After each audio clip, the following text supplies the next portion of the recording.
Bienvenidos a una nueva sesión de Lo Esencial en Histología, donde vamos a iniciar la discusión sobre el sistema inmunológico.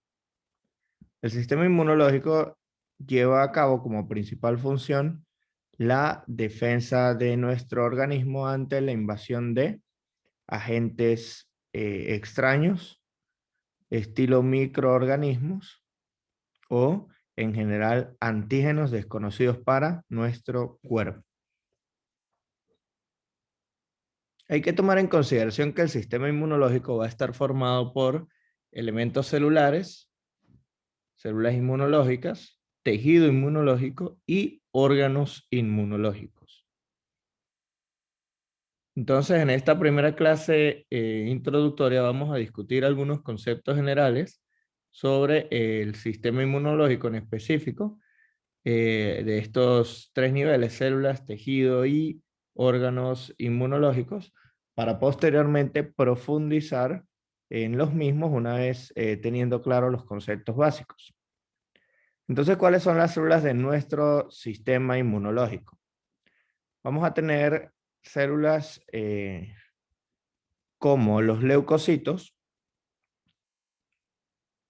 y de estos leucocitos vamos a dividir a estos glóbulos blancos en linfocitos y en células que no sean linfocitos.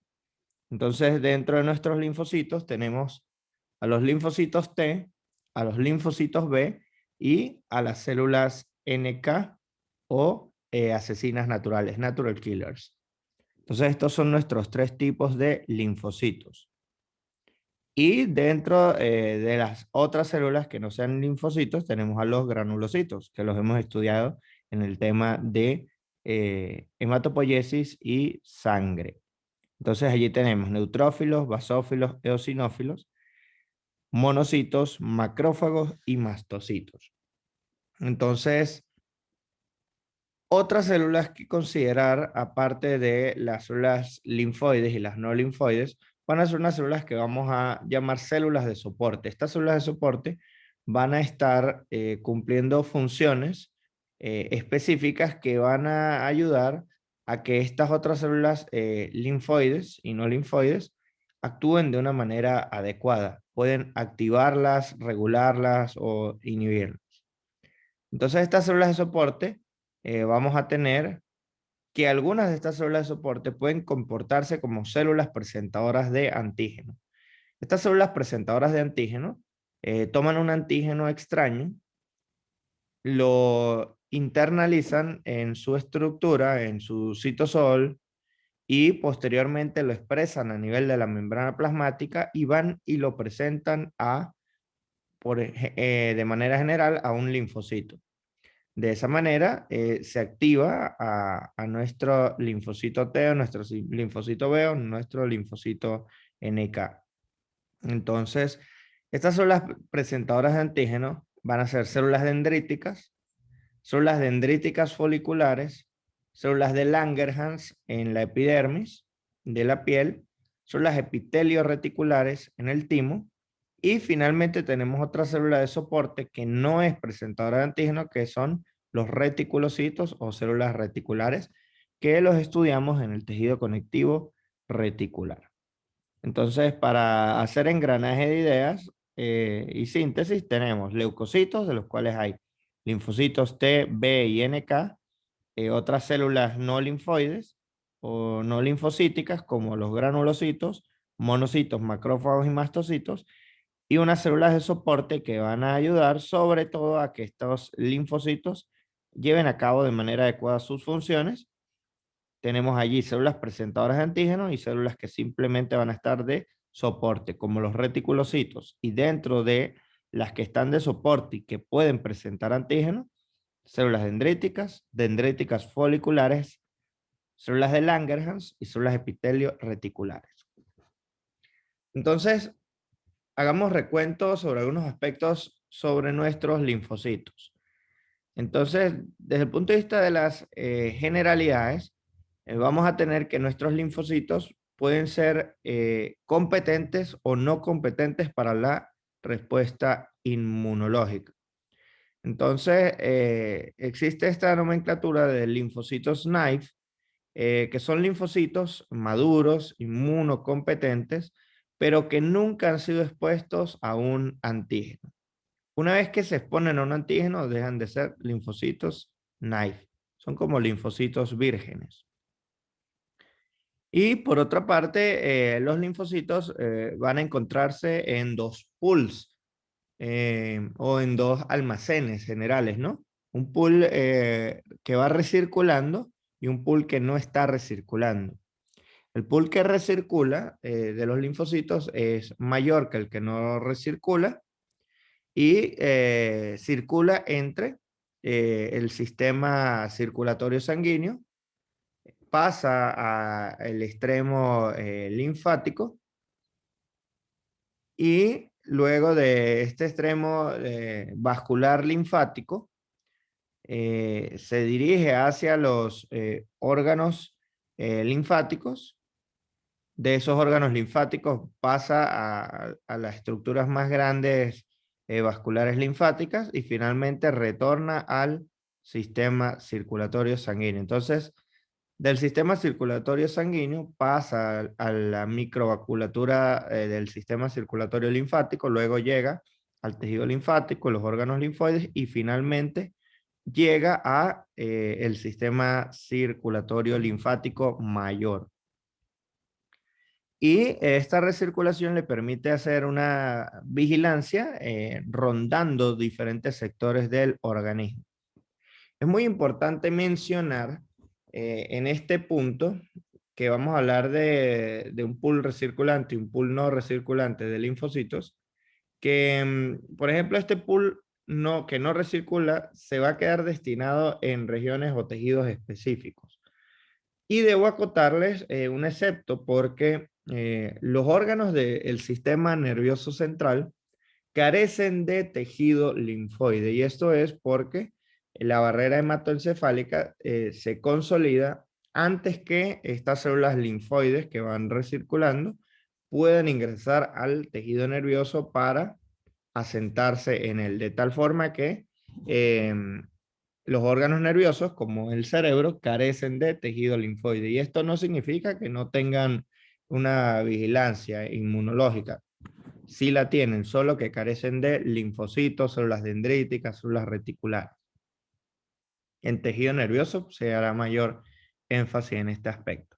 Entonces los linfocitos van a ser de 60 a 80% de los linfocitos que recirculan son linfocitos T. Del 20 al 30% son linfocitos B y del 5 al 10% son linfocitos NK.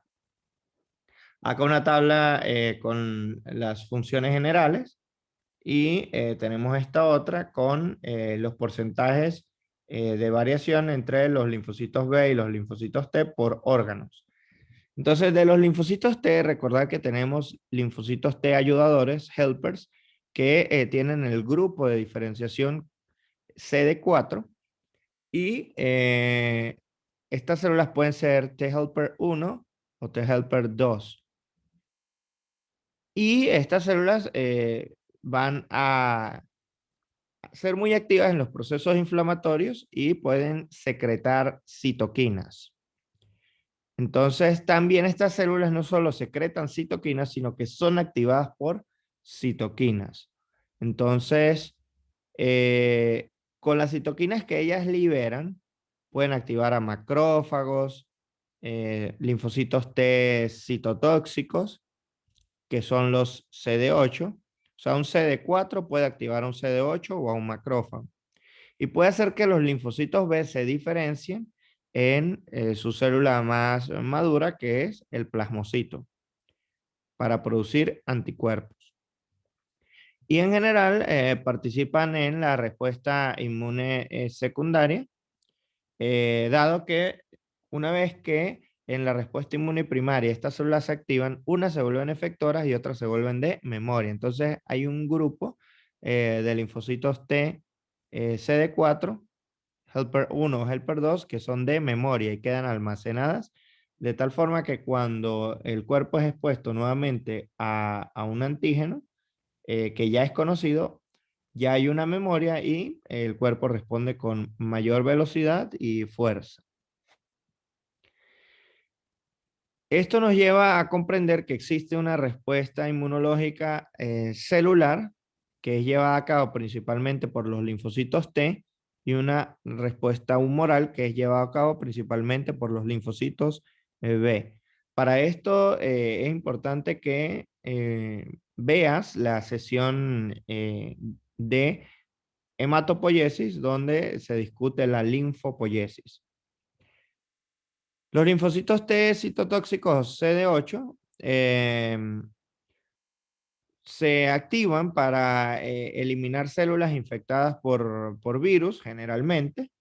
Entonces es una inmunidad mediada por células. Pueden generar memoria inmunológica y requieren ser activados por células T helper 1. Entonces los linfocitos TCD8 son activados por linfocitos TCD4, pero de tipo 1. Y tenemos linfocitos Treg, T reguladores.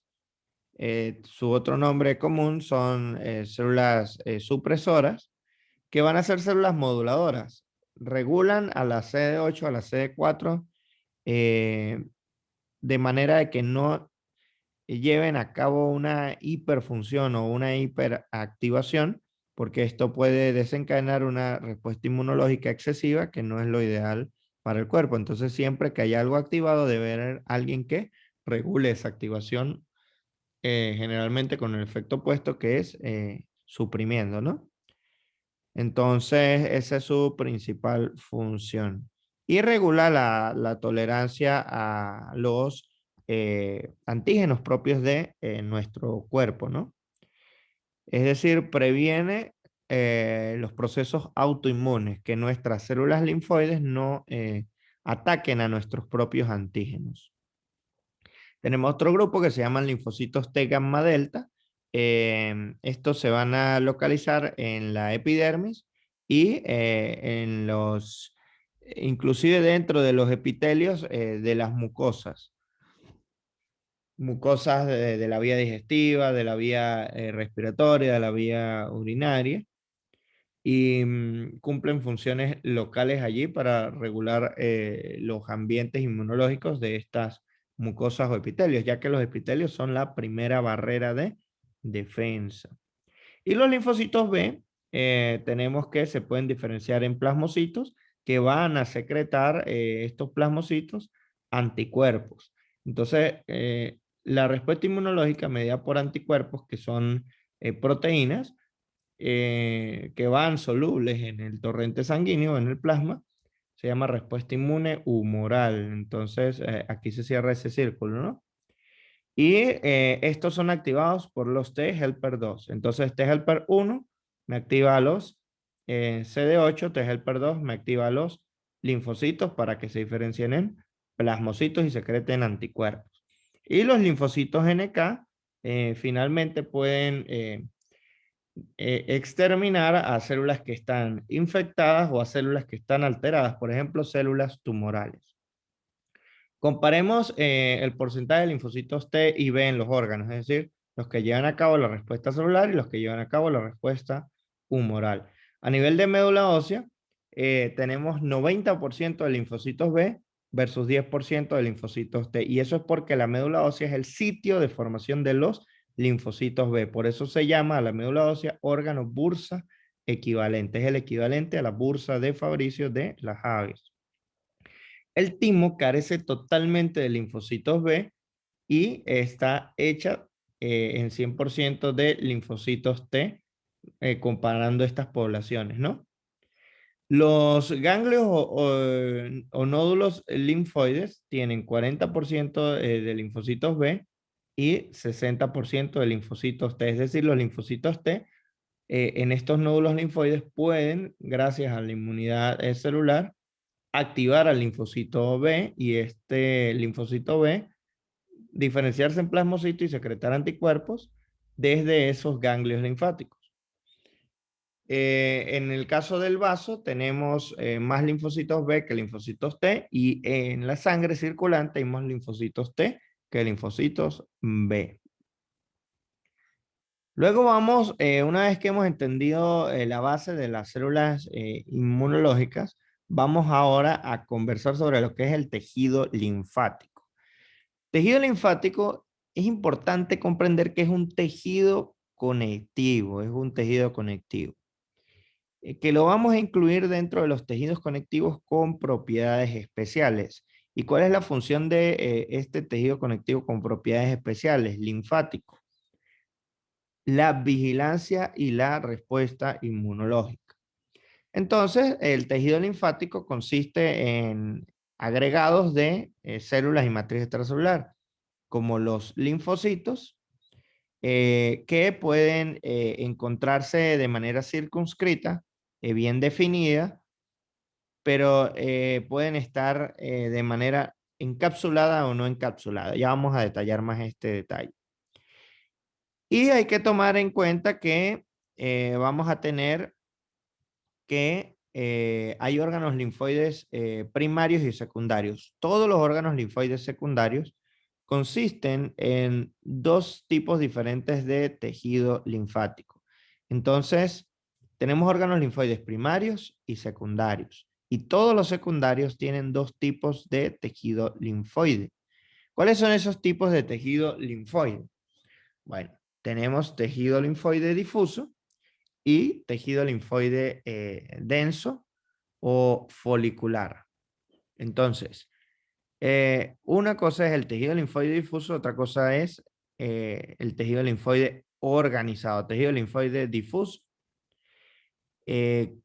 Y vamos a tener tejido linfoide organizado, que va a estar organizado en nódulos linfoides o en órganos linfoides con cápsulas. Entonces nos queda de esta manera.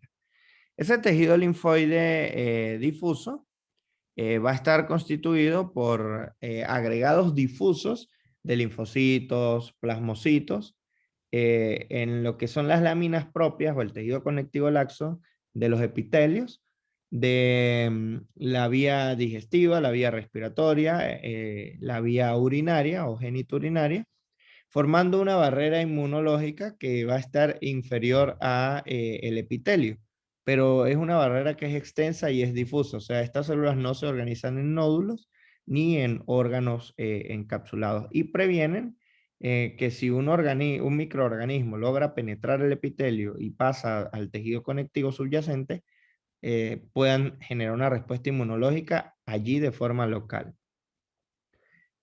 Y luego el tejido linfoide organizado o denso se va a caracterizar por folículos linfoides o nódulos linfoides. Entonces hablamos de tejido linfático nodular. Y estos nódulos linfoides pueden estar asociados a mucosas de órganos o pueden estar presentes dentro de órganos linfoides secundarios que generalmente tienen cápsulas, ¿no? Entonces, síntesis, los nódulos linfoides pueden estar en órganos linfoides capsulados y en otras ubicaciones diferentes a estos órganos linfoides encapsulados. Independientemente si se trata de tejido linfoide difuso o tejido linfoide organizado en nódulos o en órganos encapsulados, debemos tomar en cuenta que estos consisten en tanto el difuso como el organizado en nódulos en una parte que es más funcional, que es el parénquima, y una parte que es el estroma, que es de soporte. El estroma permite que el parénquima lleve a cabo su principal función. Entonces, el parénquima de estos órganos, perdón, de estos tejidos linfoides, se encarga de que estos linfocitos pues cumplan con su rol de competencia. Entonces tienen linfocitos inmunocompetentes, listos o dispuestos para la respuesta o proceso inmunológico. Y también presentan células presentadoras de antígenos, que van a presentar esos antígenos a nuestros linfocitos. Y en el estroma vamos a encontrar tejido conectivo reticular, que ya comprendemos que es un tejido conectivo con propiedades especiales, donde hay células reticulares y fibras reticulares.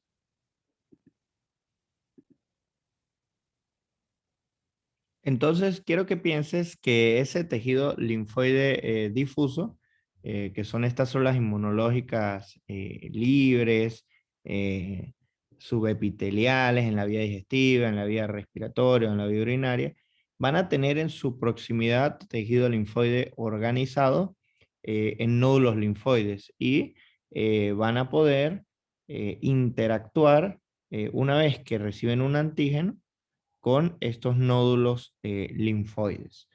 Entonces, es importante comprender que ese tejido linfoide difuso, esos linfocitos organizados difusamente, libres en el intersticio, vamos a utilizar el término de tejido linfoide asociado a mucosas o MALT, que es un tejido linfoide no encapsulado.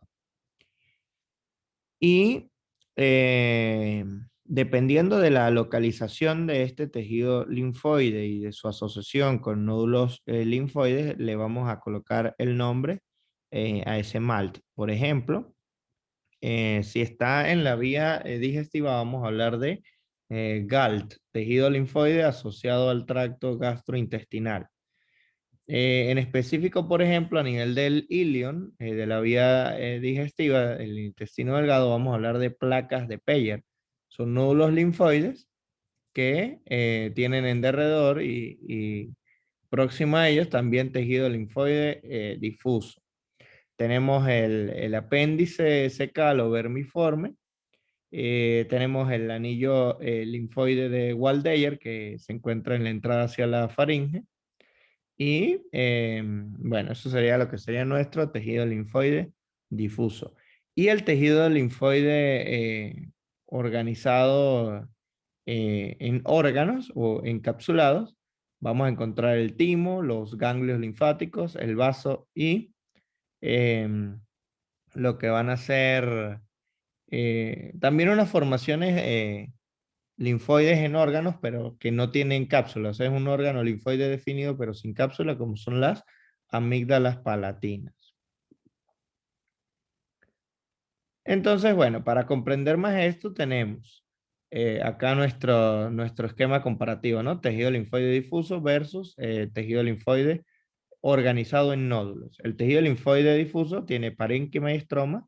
El estroma es de tejido conectivo reticular, tiene como parte del parénquima macrófagos, células dendríticas, que son células presentadoras de antígenos, plasmocitos y linfocitos T.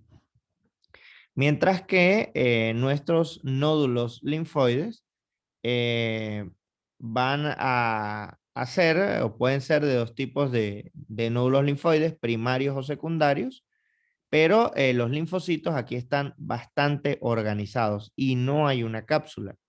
Acá tampoco la hay. ¿Cuál es la diferencia? Que acá están organizados en una estructura redondeada, que es el nódulo, y aquí están difusos. Y el parénquima contiene linfocitos B, células dendríticas foliculares, macrófagos, linfocitos T, CD4. Entonces vemos que, por ejemplo, en mi tejido linfoide difuso no tiene esta célula dendrítica folicular. Entonces la célula dendrítica folicular es parte del nódulo linfoide o del folículo linfoide. Y el tejido linfoide difuso tiene célula dendrítica, pero no célula dendrítica folicular. Aunque parecieran ser lo mismo, no son lo mismo. Y el estroma es de tejido conectivo reticular. Ahora vamos a comprenderlo con imágenes o esquemas. Estas son glándulas de la mucosa de la vía digestiva, son glándulas de Lieberkühn, y vemos cómo de forma adyacente al epitelio tenemos esta lámina propia, corion, o de tejido conectivo laxo, que tiene mucho infiltrado de células linfoides. Entonces todo esto va a ser tejido linfoide difuso, que esta parte de la lámina propia, en este caso de la vía digestiva, ¿no? Entonces esto es tejido linfoide difuso. Ahora vamos a ver otro órgano de la vía digestiva donde tenemos estas estructuras que son vellosidades. Hay glándulas del Lieberkühn, pero vemos que el epitelio de revestimiento es todo esto y el corion o la lámina propia, que es esta, va a ser todo esto. Entonces, esto es tejido linfoide difuso. Vean lo abundante que se ve, es hipercelular, tiene muchas células y se notan como granos moraditos o basófilos, ¿no? Entonces, todo esto es tejido linfoide difuso o tejido linfoide asociado a mucosas, MALT. Y este tejido linfoide asociado a mucosa de la vía digestiva, respiratoria, urinaria, va a estar en proximidad tanto de la mucosa como de un nódulo linfoide. Y esto es un nódulo linfoide que es tejido linfoide organizado nodular. Y eso es para comparar el tejido linfoide difuso con el tejido linfoide organizado en nódulos. Y luego tenemos un órgano linfoide, que es tejido linfoide organizado, pero en órganos capsulados. Todo esto es el órgano linfoide y esto que va bordeando al órgano linfoide es tejido conectivo denso irregular, que es la cápsula del órgano. Y si apreciamos el interior de nuestro órgano linfoide encapsulado, tiene nódulos linfoides, como este. Entonces es un gran centro de asistencia y batalla inmunológica. Y así nos quedan pues nuestros tres esquemas: tejido linfoide difuso, tejido linfoide organizado en nódulos o folículos y tejido linfoide organizado en órganos encapsulados. Entonces vamos a indagar un poco más sobre los folículos linfáticos, este tipo de tejido linfoide organizado. Y pueden ser nódulos o folículos linfoides primarios o secundarios. Los primarios son pequeños agregados de células que están sin ser estimuladas por un antígeno, es decir, nunca han participado en la respuesta inmunológica. Y una vez que estas células son activadas por células presentadoras de antígeno, participan en la respuesta inmunológica. Entonces, estos son grandes agregados de células activadas porque ya juegan un rol en la respuesta inmunológica y se van, digamos, disolviendo gradualmente en el curso de 2 a 3 semanas. O sea, se forman y luego pues pueden irse desapareciendo.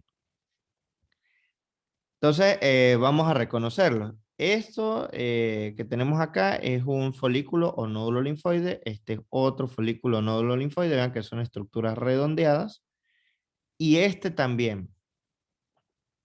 Vamos a ver que este en específico que les estoy señalando es diferente a esto. Este es más pequeño y es muy homogéneo. Presenta eh, una sola región, no es un solo centro, un nódulo linfoide primario.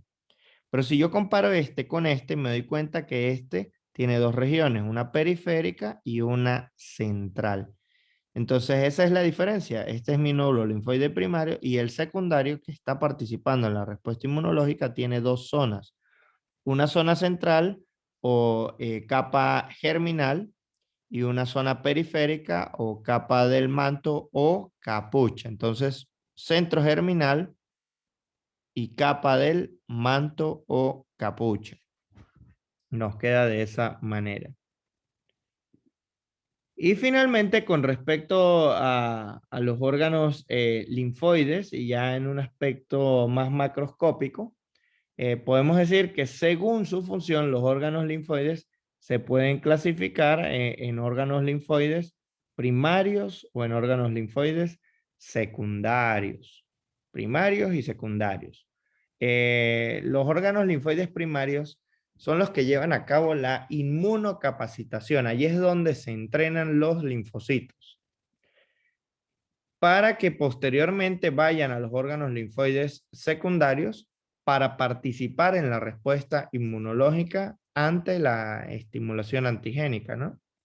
Entonces, ¿cuáles son los centros de formación, de entrenamiento o capacitación de los linfocitos? Bueno, Esos órganos linfoides primarios son el timo, acá en la cavidad torácica, en el mediastino. Timo de formador de linfocitos T, entonces en el timo se forman los linfocitos T.